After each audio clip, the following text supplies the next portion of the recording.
If you just keep your questions coming in, please. I'll just scroll through them. I'll take the first coming in, and then we'll see how we get on. So let's have a look. So MKMD Exploration asked me what's the highlight of my Air Force career.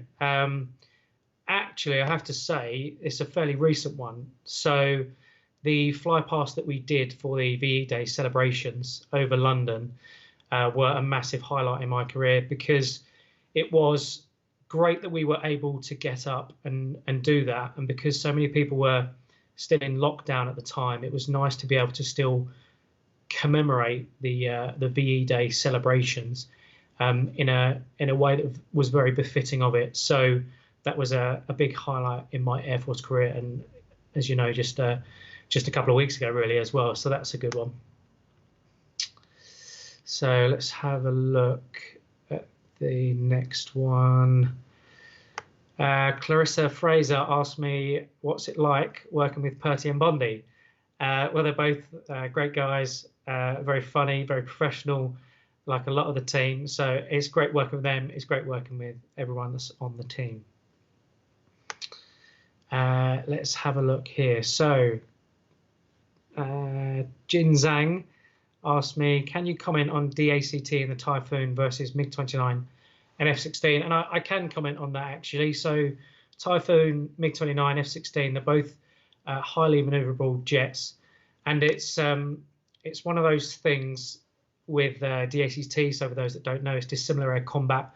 So it's where we're fighting within visual range, what is also known as dogfighting between fighters. So MiG-29, F-16, both very capable fighters, and Typhoon obviously is world beating as well. So I think really when it comes to those aircraft, a lot of it comes down to the pilots that are handling it and the sort of way that you get into the fight as well. So both very good aircraft, both of which I've done some dogfighting against, and very enjoyable experience as well.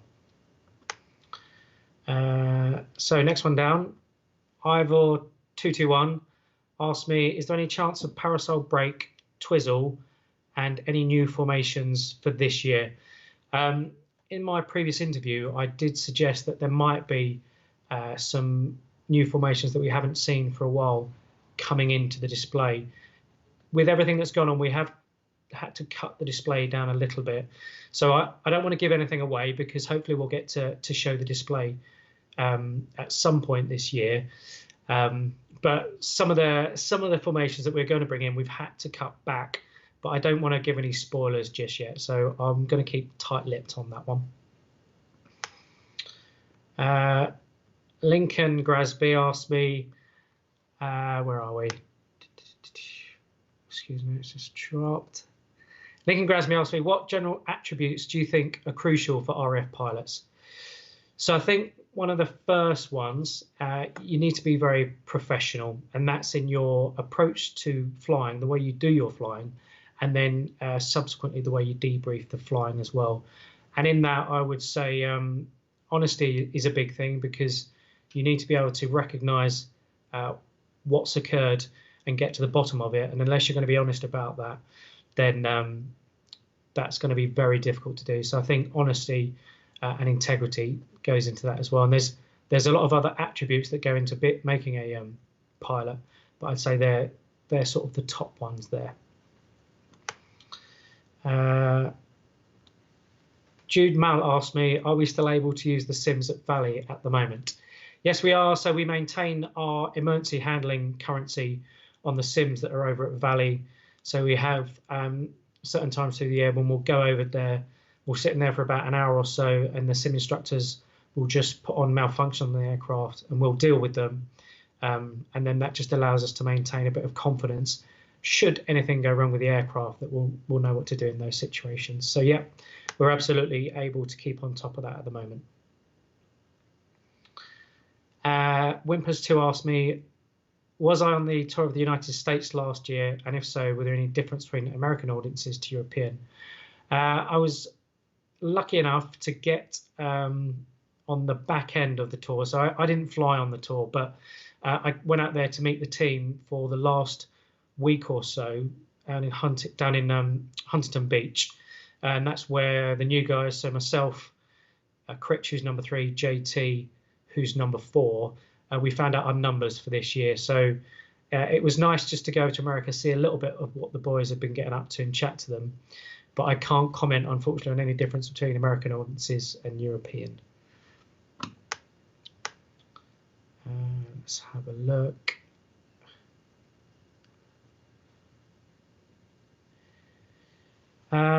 Kim Wiley asks, to achieve PDA, do you have to display over the sea? And for those that are watching and might not know, PDA is effectively our check to say that we're up to the standards that we need to be. We're obviously safe to display to the public as well. So there are a number of prerequisites to achieving PDA. Displaying over the sea is very useful for us, but then also displaying at a number of different sites as well. So we've seen different areas and different just different aspects to the different displays. So we get a lot by practicing over Scampton every day, but there's nothing like the training that you get from going away and training at different sites. So although there's no specific prerequisites, we get a lot of a benefit from displaying a number of different sites, which ordinarily we would be doing out in the Mediterranean, but obviously we're trying to make the most of that back in the UK at the moment.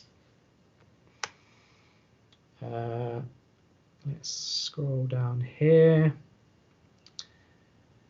Lincoln Grasby asked me, how does the feel of the Hawk compare to that of the Typhoon and the Tornado? So they're 3 very different aircraft, actually. The Hawk's very light, very nimble, great maneuvering aircraft. It's got direct linked controls through, so it's a lot of feedback, very sensitive on the stick, absolutely perfect for the sort of display flying that we do on the Reds. So it's great for that. Typhoon and Tornado, better to compare those two because they're frontline aircraft, obviously a lot heavier. Typhoon's got a lot more power, a lot more maneuverable, can pull a lot more G. So in terms of performance ability, obviously Typhoon would win in that situation. But Tornado's got some nice attributes as well. It's very stable at low level, very steady platform. But if you were to ask me which I preferred flying, Typhoon's the most powerful, most maneuverable, but Hawk is great for the formation flying that we do at the moment. Karen Shortland asked me, did you always aim to join the Red Arrows when you started your flying career? I think in a lot of ways, yes, I did. So one of the very first things I think that got me interested in the Air Force was a display down in Eastbourne, which my parents took me to, and I saw the Red Arrows down there. And then ever since then, I maintained that interest in joining the Air Force, and then obviously joined up, went fast jet, so the Reds was potentially an option for me, and just had to wait to get the number of hours that I needed and the above average recommend to then put my application in for the Red Arrows. So yeah, I think it was always something that I had in the back of my mind, but always very much a dream. It was never something I said, oh yeah, that's something I'm definitely going to do.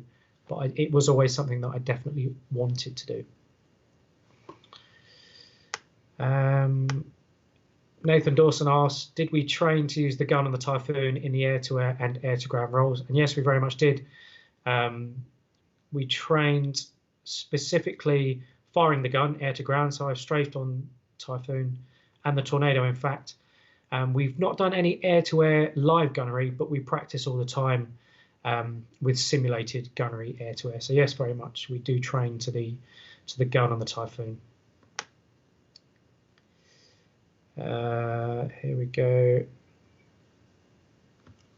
Are you doing PDA this year? Hopefully that's been answered already. So yes, we will be doing a PDA in the next couple of weeks, hopefully. So we will be in a position if required.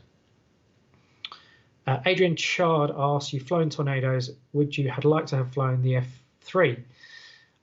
So as I understand it, the F3 and the GR4 handle relatively similar. F3 is a great aircraft as well. If I'd had my choice joining up, the F3 wasn't an option when I came to going through. I think I would have chosen GR4. I very much, I saw it when I was younger in the Gulf War I news reports. So it's always been very much an iconic aircraft for me. So the GR4 certainly was what I would have decided had I had the choice. But the F3 would have been a great aircraft to fly as well. Peter Anchor asks, what's your favourite moments flying both the Tornado and the Typhoon? So Tornado, I think, not a specific moment, but it was a great aircraft to fly at low level, and we did a lot of low level in the GR4, and I really enjoy that aspect of flying, in particular what we call OLF. So that's where ordinarily when we're low level flying in jets, we fly at 250 feet, but there are certain areas within the UK which are cleared for us to fly down to 100 feet, and that's a lot more demanding flying, but it's also a lot more rewarding as well. So I very much enjoyed the particularly low level flying that we did on the GR4.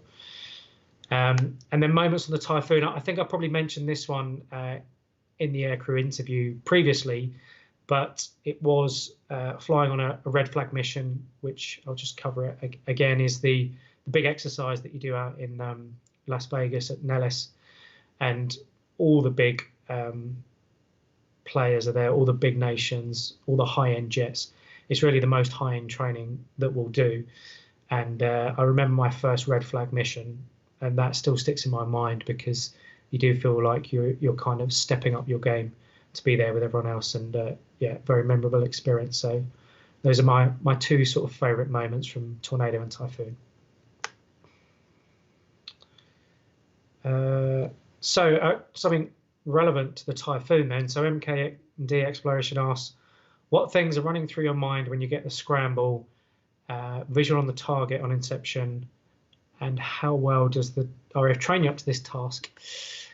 So what they're referring to there is the QRA, so quick reaction alert, which the Typhoon conducts should there be any sort of reason to get a couple of jets up within the UK airspace. And a lot of your training on the Typhoon is focused on that. So the RF's training prepares you very well for what you're then going to go and do. In terms of what's running through your mind, like a lot of things, because the training that we do is so complete and so excellent, really, a lot of the time the training takes over. So when you get a scramble for the first time, and I still remember mine very vividly, obviously the adrenaline's running, but you kind of have to slow yourself down, albeit you're sprinting out to the jet as fast as you can, trying to beat the engineers if you can do that as well. But once you get to the jet, you then have to slow everything down within your mind just to make sure that you're not missing out any checks, that you're getting everything done that you need to get done, and that you're going to then get airborne in a good position to then go and conduct the intercept as well. So absolutely, you know, you've got a job to do, but the training very much takes over in that sort of situation. So I've got to say the training is excellent for that. Gary and Craig Bull ask, how are you finding using voice commands from the leader in close formation? So I'll just cover that off. The way we do formation flying in the Red Arrows is different on the front line. So on the front line, you're doing reactionary formation. So you'll see the leader's jet move, and then you'll move your jet to follow it. On the Red Arrows, Purdy gives his command in a certain timing, the same way every time, such that we can then preemptively start to move our jet such that we've got better timing when the leader's jet moves. It's a very different way of flying formation, and it does take quite a lot of time and practice to get used to. So you're asking me that question now, and because I've done it for a couple of months, I'm finding it a lot better. There's always debrief points on timing, because if that goes wrong, it tends to show up quite a lot. So we're always working on the timing side of things, but I'm finding it a lot better now than I was maybe 3 or 4 months ago when I first started it. So hopefully that answers your question. So another one from Jude Mal. When practicing their separate displays under usual circumstances, do Enid and Jippo train on the same days? So to start with, in winter training, we tend to break down into the two separate halves of Enid and Jippo. So Enid's the front 5, Jippo's the back 4, and we don't just throw all 9 jets up together. So for the first couple of months of winter training, Enid will go up and do a sortie for about half an hour. Then as Enid are landing, Jippo will then take off straight behind us, do their sortie for half an hour. So we're very much training independently and separately at that point, until such time as we're in a position as Enid where Jippo can join us, and Jippo have put their moves together as well. And it's only really then that we'll then start to join up as a 9 ship. Where are we? Just trying to find the next question. I don't want to skip over too many. Emma Parry asks, where in the world would you like to display given a choice? Well, first and foremost, just because I haven't done it yet, I'd love to display in the UK, and hopefully we'll get the chance to do that this summer. Outside of the UK, there are many places I'd like to display, many places in Europe. Further afield, obviously the guys got to go to America last year. That I couldn't pick one outside of Britain at the moment yet. Many places I'd love to display, but yeah, I'd really love to get a display in first and foremost in Britain before I start looking further afield.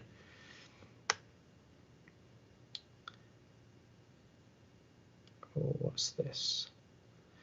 So Steve Richer asks, just before the second half, Red 1 and Red 2 have a chat, but I can't figure out what is being said, what's being decided at that point. So I'm guessing Steve Ricker's got a he's listening in on the radios at that point. So the first half, just for everybody's benefit, is all 9 jets together, and then there is a break, and then Enid and Jippo split up, so front 5, back 4, and then we go into the second half, which is more Enid will do a pass, Jippo will do a pass, Enid will do a pass, and then Jippo will do a pass. So before the 9 ship breaks up, Red 1 and Red 6 just have a chat, effectively discussing the wind and the weather and what sort of display they think they're going to go into there, because there's a couple of options. We could do a flat display if the cloud base is really low. It could be a rolling display if it's sort of a medium size or medium height cloud base, or it could be a full display if it's a nice day and we can do the full vertical maneuvers. So that's just what's being said there, Steve. Lee Thomas asks, are you hoping to become part of synchro next year? So again, I'll just explain a bit there. When you first join the team, you generally come into slots either 2, 3, 4, or 5, and you can stay there for a year or 2, and then the other option is moving back once you've done your time in Enid to either synchro, which is 6 or 7, or wider Jippo, so 8 and 9. Generally, I think synchro is what most guys want to do, because it's they're the guys that do the opposition passes and the closest stuff. So very exciting flying, very demanding flying as well.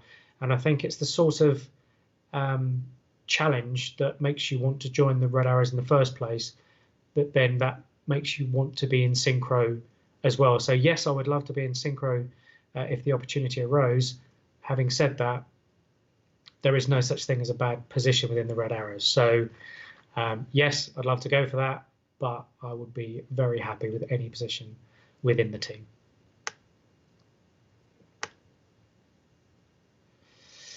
Right, so from Jin asks, can you take us through low-level flying in the GR4, especially in the RAF Lossiemouth era, which is, I did the OCU up there. Is it all manual flying, or do you ever engage automatic terrain flying radar? So we do both, actually. Ordinarily, or during most of the time, we would be just manually flying at 250 feet, unless it was one of the areas that I mentioned where we're allowed to go down a little bit lower. But we can also engage the terrain following radar, or rather, I should say we could, because obviously the GR4 has been retired now, I'm sad to say. We can engage the terrain following radar, and that's where it's very much you just sit there hands off, and you allow the jet to fly itself around down to 250 feet. And in fact, the very first time you do low-level flying, or this used to be a trip on the OCU. When you do low-level flying, you engage the TFR and you're monitoring it. You're looking at the radar returns and what the jet is doing, but you're very much hands-off, and the aircraft will fly itself down to, as I say, 250 feet. And I remember very vividly flying at 250 feet up Loch Ness on my Tornado conversion course, not being able to see anything because it was nighttime, but you're trusting in the kit at that moment. So yeah, very effective bit of kit, and yes, we absolutely did use it when we needed to.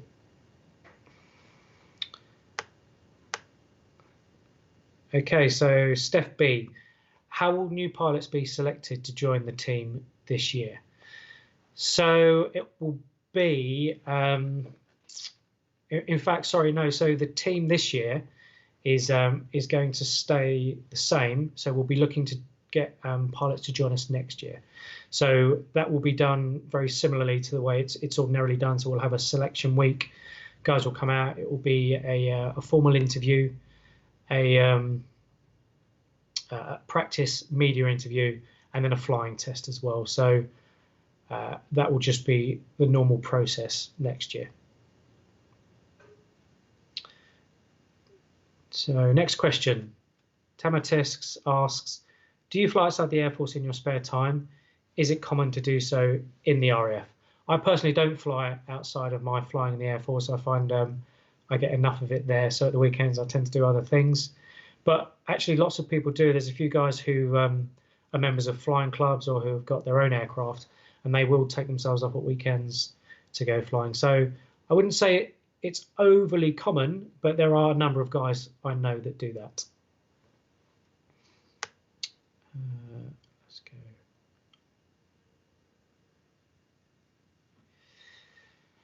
Next one.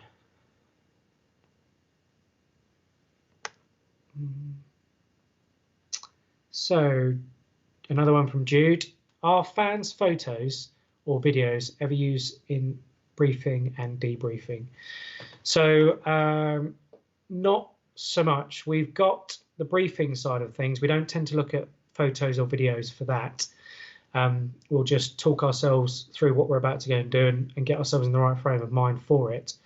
And debriefing is really where the videos come into it. We've got great photographers on the team, and they'll be out there in all weathers, making sure that everything that we do is videoed, such that as soon as we've shut the jets down, walked back in, we can then set up the videotape, SD card rather, and then it's all good to go from there.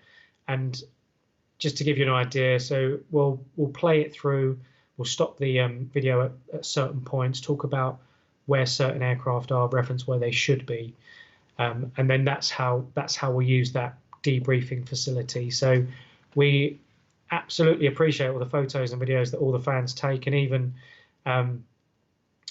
in the not in the displays, in the practices and things. So it's always great to get on Twitter or Instagram or something once we've landed and see the sort of photos that are out there, but we don't tend to use them for the debriefing process. Let's see. Joseph Rinaldi asks, how difficult is the process to become a fighter pilot and a Red Arrow?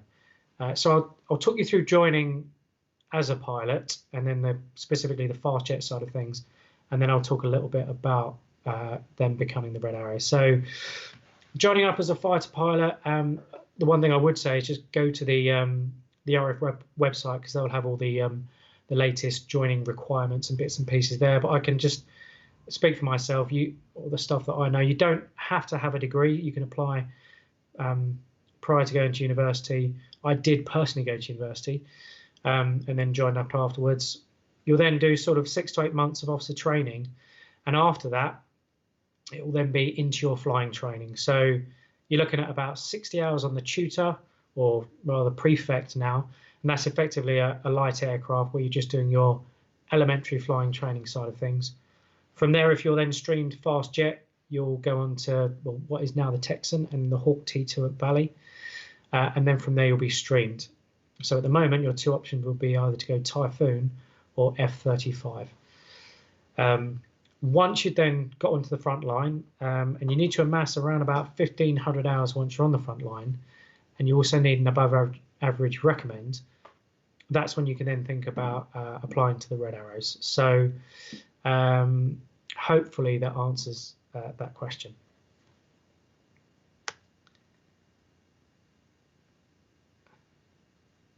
Let's have a look, just scrolling through now.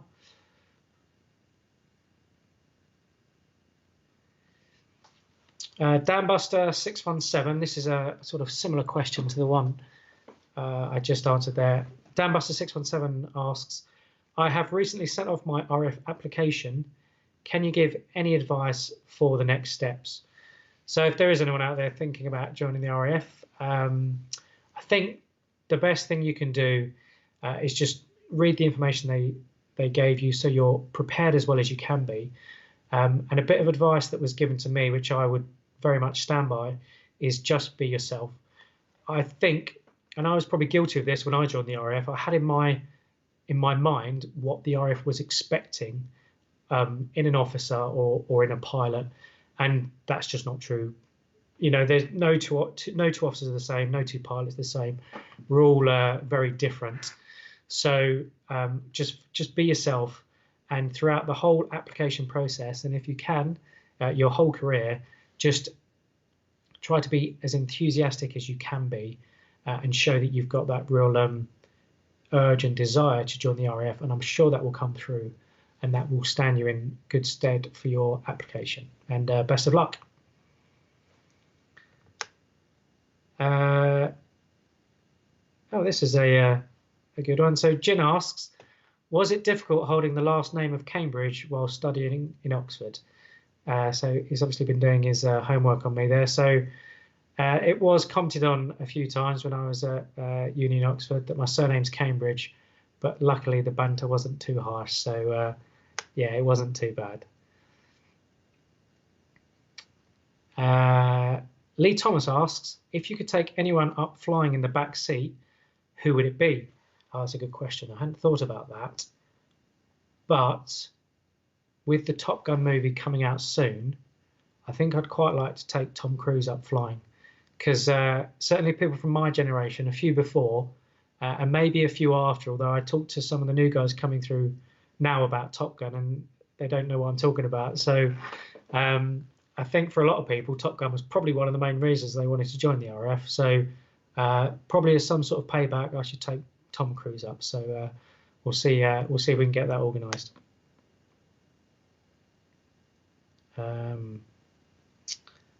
Let's find the next one.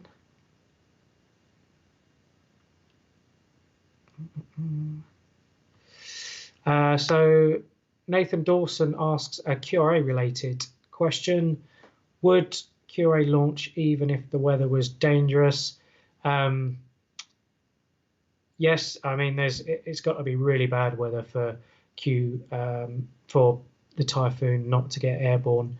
But yeah, absolutely they would launch if they're required. So they're ready 365 days a year, 24 hours a day, and they will go if needed. So yep, absolutely. Very grateful that those guys are sitting on queue all the time.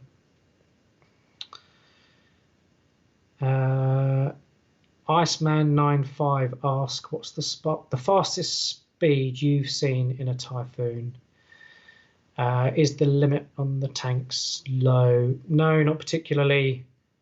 There isn't a particular limit on the tanks. I've personally got up to 1.7. The jet can do more than that, but I was starting to run out of airspace at the time. So, sorry, 1.7 Mach, which is 1.7 times the speed of sound. So, yeah, that's not doing too badly. Gash PL asks, hello, when flying in close formation, did you like being on the left or right of the leader? Well, I was quite lucky because ordinarily most pilots will have a preference, whether they're on the right or the left, and my preference was to be on the right, and it still is. So as Red 2, you're on the right-hand side of the leader. Why do I prefer it on the right? I can't necessarily say. I think it's something to do with it just being easier because I'm sort of sat with my hand on the stick there and throttle there, looking across at the leader. It just feels more comfortable for me. But some guys equally will prefer it being on the left. So it really just depends on the individual. But I was lucky that I preferred it on the right and I was selected as number 2. So I've got to stay on the right as well.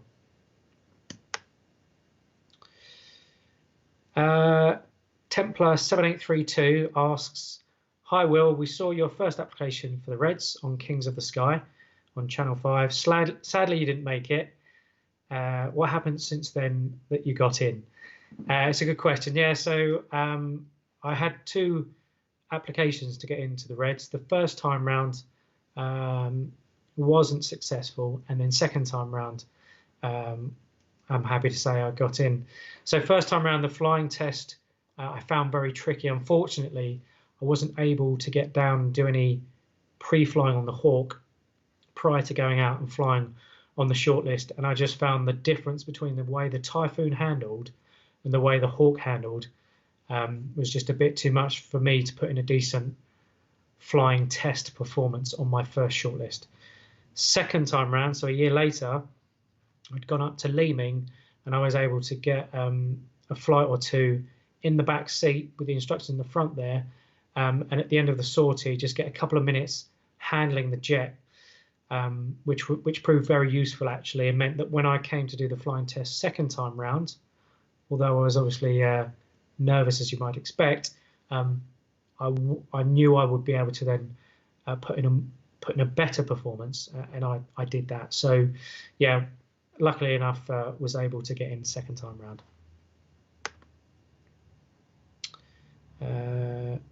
MKMD asks, "What aircraft would you want to fly if you had a chance, and why?" So I would love to fly love to fly the Spitfire. I think it's again, it's an iconic aircraft. Sounds great. Very different to anything that I've flown so far. But I think the way it looks, the way it handles. I've chatted to a few guys that fly on the Battle of Britain Memorial flight, which is at RF Coningsby. Chatted to a few guys that fly it there, and it sounds like a fantastic thing to do, and I'd love to have that in my logbook.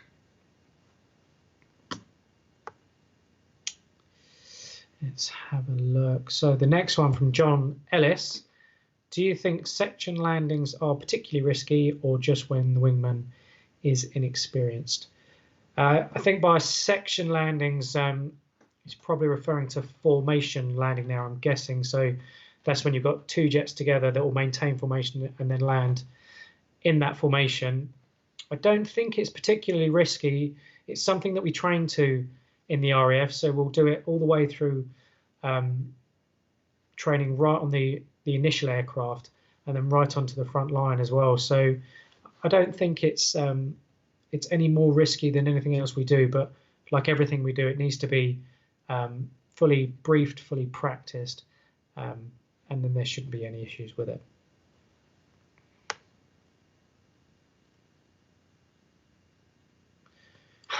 So another one from Jude: "Do pilots still refer to the map with funny names when flying?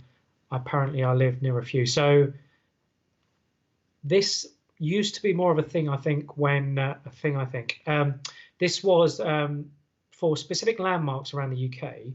When pilots are low-level flying, there are certain landmarks that might look like certain things from the air, or that might just have nicknames because pilots have flown over them previously, and certain nicknames have just stuck for tradition or for whatever reason.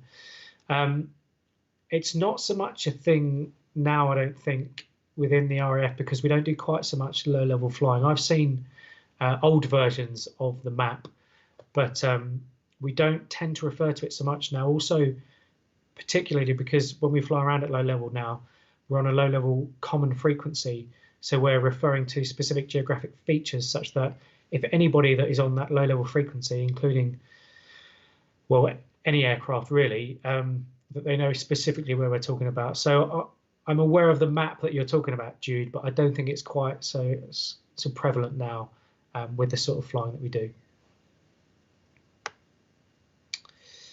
Krieger22 asked, do the Red Arrows compare notes with other display teams? I actually got to meet some of the Thunderbirds when I was out in America, and I know the team obviously had a lot to do with the Snowbirds, Thunderbirds, the Blue Angels during their America tour last year. And I'm sure there was a lot of chat about the way that they fly formation, the way that we fly formation. I think a lot of it comes down to, though, the sort of aircraft you fly in terms of specifically how you fly that formation.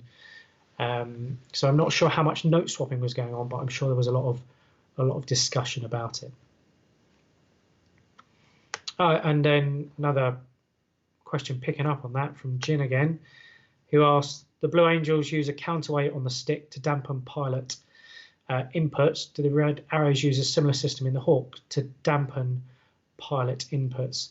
You're absolutely right, the Blue Angels do, but we don't on the Red Arrows because it's a different system. The Blue Angels fly the F-18, which is a fly-by-wire system. The Hawk, it's just direct controls through, so we don't need to dampen out any of those inputs, and it means we have a very responsive, very sensitive stick, which is great for formation flying.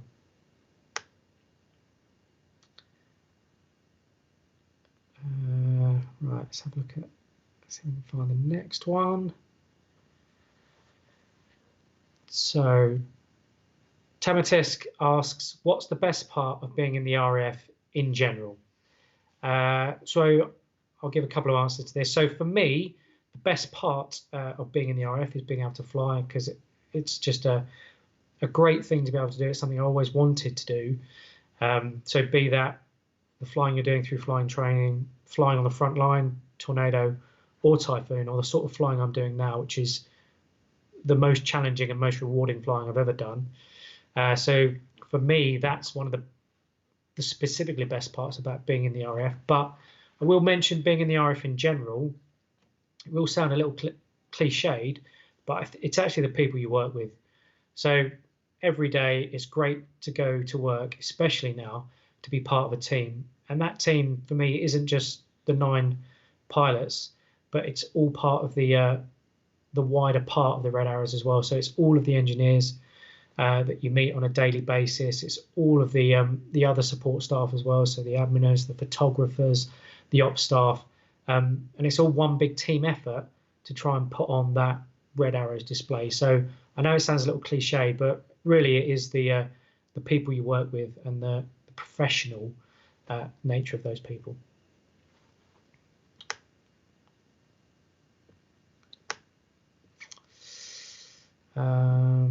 So next one, Michael Alvey asks, what's your favorite formation? So my favorite formation shape is Phoenix. I think that's a nice wide shape. Looks really good. Tricky to get right, but looks really good. And then I think my favorite formation looking maneuver, if you like, is Tornado. And that's where you've got 7 jets and then 2 jets, 8 and 9, rolling around the smoke of the other 7 jets. I think both of those look really good, so those would be my favorites. Peter Anchor asks, as well as flying down Loch Ness on for low level, are there any other places you did low level flying in the UK? So yeah, lots of places. There's lots of great places to do low level in Scotland, in the northeast as well, down through Wales, which is where you do a lot of your flying when you're training from Valley, Lake District as well, and then occasionally over the North York Moors. Often as well, we'll go down to the southwest, so down over Devon and Cornwall, if the weather wasn't particularly good in Wales or in the Lake District. So there are a number of places. Every so often as well, from Marham, when I was on the Tornado, I'd go flying down through Kent as well. But the issue is with that part of the world, the airspace is quite tight and there's a lot of voids down there. So you have to be on top of your game when you're flying low level down in that part of the world. But very pretty, and it's not too far from where I come from. So it's nice to go flying down there.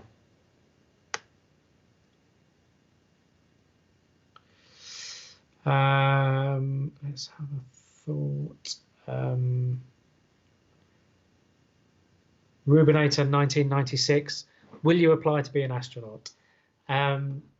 obviously there's been some great stuff recently with the International Space Station and everything that's been going on with the guys going into space. Lots of pilots are interested in going into space and being an astronaut. I have to say, it's not something that has massively intrigued me previously, but seeing it all on TV recently, I am starting to get the bug for it a little bit more. So I'm not at the stage yet where I'd put an application in, but it's definitely something that I'm starting to get more of an interest in.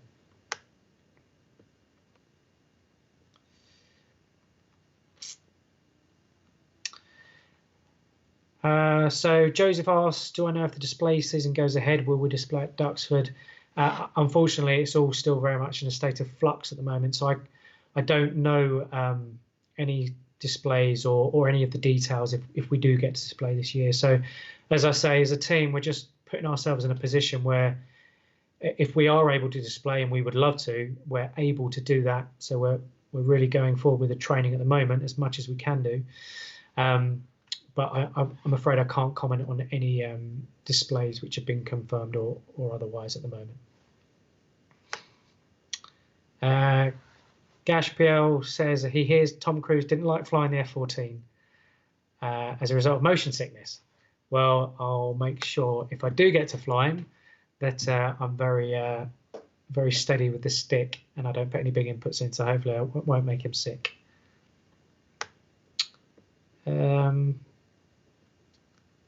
Let's see, next one. Jude Mal, which character would you most like to be in Top Gun? Well, I'd love to say Maverick, obviously, because he's the main guy, but I'm probably a bit more like Goose, if I'm honest. So, yeah, ideally Maverick, but more likely Goose.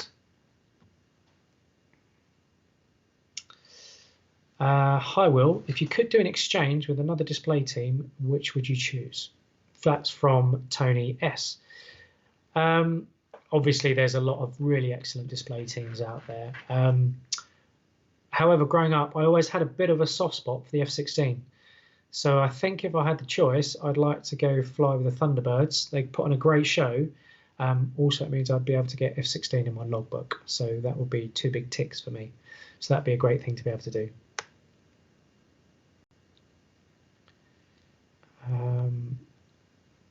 Let's just get back to this question on QRA because I've just seen one come up, which is probably quite a good question, actually. So from Tamatisk, what do pilots do on quick correction alert if there is not a scramble?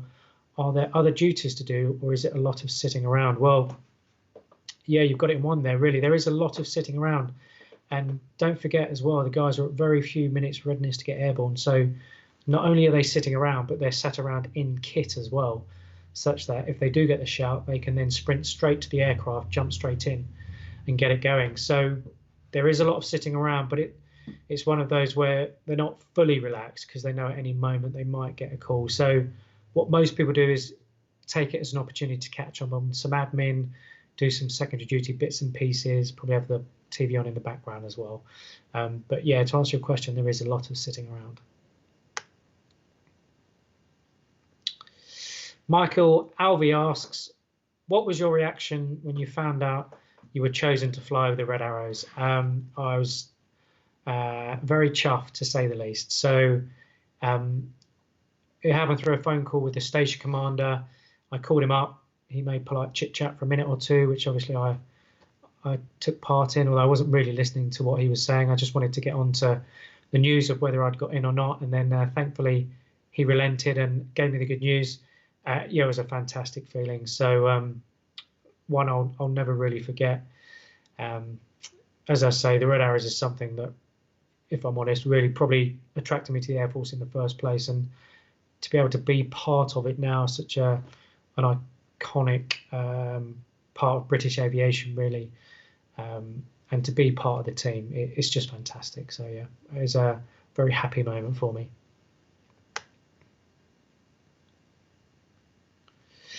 So Iceman95 asks, on Tornado and Typhoon, did you ever fly much as a singleton, or was it normal to practice with at least one other jet?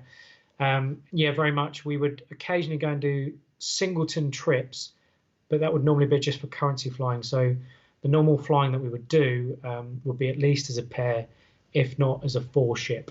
And that's sort of on your side, and they'd often be jets that you were flying against for your training. So I think the big thing to take away is every time anybody gets up in the RAF, anytime we go flying, unless we're actually doing a sort of an operational job, when we're training, there's always something that we're trying to achieve in that training mission. It's never just a matter of, hey, there's a jet, go take it flying. We're always trying to achieve something. So be that a workup trip for somebody to qualify them to do something, or to go and practice and really refine the skills that we've learned. So we're always trying to work on something, and we can only really do that if we're up as a pair at least. And like I say, ideally more as a 4-ship. And that goes for Tornado and Typhoons flying.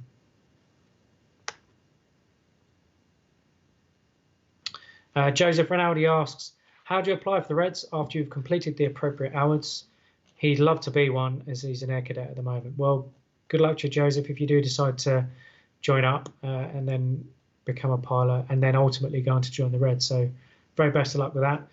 In terms of how you apply, so in the autumn time, around about September, October, an email goes out to all pilots, all fast jet pilots, to say if you're interested, fill in this form and then send us your flying reports. And then from that, a short list is chosen. And generally, the guys that have got the hours and the guys that have got the required recommend, it's probably about 35 or 40 pilots. And of those people, then we'll sit down as a team, look through the flying reports, and then get a short list of about 9 people who will then come out, fly with the team for a week, go through those few bits and pieces of assessment, and then choose the new guys from there. But best of luck, Joseph. TF asks, what is the most G I've ever pulled? Well, Typhoon is a 9G rated fighter, so 9G is the most I've ever pulled. It's also in the Typhoon what's called carefree handling. So on something like Tornado, when you had a G-limit, you used to pull the stick back, looking at the G meter, making sure you didn't over G it. And if you were getting close to that G-limit, you used to have to back off on the stick. Typhoon's different to that. You can just roll and then pull the stick fully back, and the jet will give you the max amount of G it can at the time, up to the maximum of 9G. So that carefree handling is fantastic. And 9G is the most it'll give you. So that's the most I've ever pulled. Tamatisk asks, do you get media training? I hope that's not a comment on how well this is going, but yes, we do. We've got a very good PR guy who looks after that side of things for us, and takes us in and gives us some of the briefs and prep for the media side of things. So yeah, media training is very much part of what we do.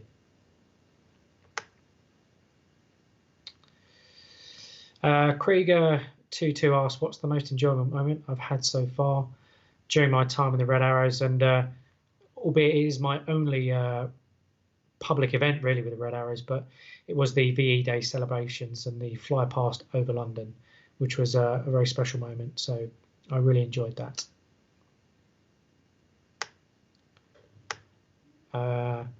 Scrolling back to find a question that I quite liked, actually. Where is it? Steve Richer again. Is it difficult if you have an itch or want to sneeze with the helmet on? It's ordinarily in normal flying, it's not, because whatever you're doing, you can just move the helmet a little bit or scratch what you need to. But in formation flying, if we're halfway through a display or something and you get an itch, it can be quite tricky because you have to leave your hands, or there's very few moments where you can move your hands off the throttle and stick.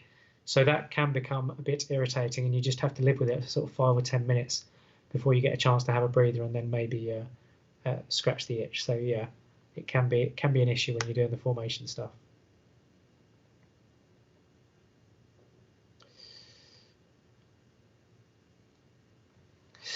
Michael Alvey says he likes Phoenix and Tornado as well. He was down at Scampton today. What were we doing this morning? In fact, it was a really good day for us today. So we've got what's called the circus engineers, and that's 9 guys that will fly with us in the back seat. They're selected each year from the engineers that are on the team. And today was the first time that all the pilots got to fly with their own circus. So I got to take my guy up today, which was fantastic. But to give it as a bit more of an experienced flight for them, because we're limited to the sort of things that we can do with someone in the back seat, we just went and did a little circuit around Lincolnshire, did an approach at Humberside, and then came back in to then do some straight and level fly past with those guys. So that was great to do that flying this morning. We then landed after that, debriefed that, and then the second trip from today was a normal 9-ship practice. So that's us practicing this year's display. So that's what we were doing today. Clarissa Fraser asks, would you ever put your name in for Red 1? At the moment, I'm very much focusing on my job as Red 2 in the next couple of years. But, you know, for a long time, I wanted to join the Reds. I think what the Reds do is great in terms of the flying and the wider engagement that they do as well. And Perty's done a fantastic job of being Red 1, you know, something to really aspire to and live up to. I think it would be great to be Red 1. So certainly see how I feel in a couple of years' time. But at the moment, I think being Red 1 would be a great job.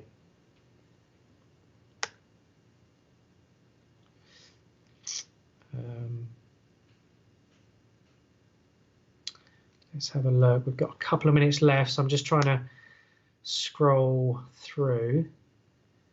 Let's have a look.